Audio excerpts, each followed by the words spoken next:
సంక్రాంతికి నేను చెప్పే పద్ధతిలో రంగులు వేసుకోండి. అసలు మీ ముగ్గైతే హైలైట్ అయిపోతుంది అందరిలో. 2 చిన్న డిస్పోజల్ గ్లాసులైతే తీసుకోండి. తర్వాత నెట్ క్లాత్ ఉంటే మన దగ్గర ఏదైనా నెట్ క్లాత్‌ని ఇలా చిన్న ముక్కలాగా అయితే కట్ చేసుకొని, నేను చూపిస్తున్నట్టు టీ గ్లాసెస్‌కి వెనక ఇట్లా మొత్తం హోల్ చేసేసుకోండి. 2 గ్లాసులు తీసుకొని 2 గ్లాసులకి అలాగే హోల్ చేసేసుకోండి.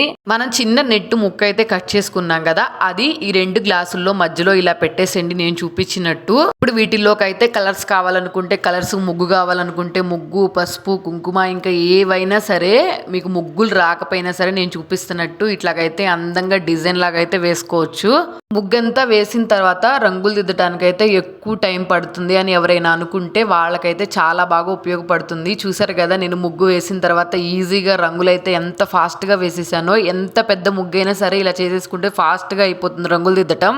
మనకి సంక్రాంతి ఎంత పెద్ద పండుగో మనం వేసే ముగ్గులు కూడా అంత పెద్దగా అయితే వేస్తాం కదా, వాటికి రంగులు దిద్దడం కొంచెం కష్టమైద్ది అనుకున్న వాళ్ళైతే ఈ టిప్ని ట్రై చేయండి. మీకు నచ్చితే మాత్రం ఖచ్చితంగా అందరికీ షేర్ చేయండి. ముగ్గులు వేయటం రాని వాళ్ళు కూడా సింపుల్గా అయితే మనం కలర్స్ వేసేసుకొని ఇట్లా డిజైన్ లాగా అయితే వేసేసుకున్నాం అనుకోండి, వాళ్ళకు కూడా చాలా ఈజీగా ఉంటుంది. కాబట్టి వచ్చిన వాళ్ళకి యూజ్ అవుతుంది, రాని వాళ్ళకి కూడా బాగా యూజ్ అవుతుంది. ఖచ్చితంగా అందరికీ షేర్ చేయండి. నచ్చితే మాత్రం వెంటనే సబ్స్క్రైబ్ చేసుకొని వెళ్ళండి.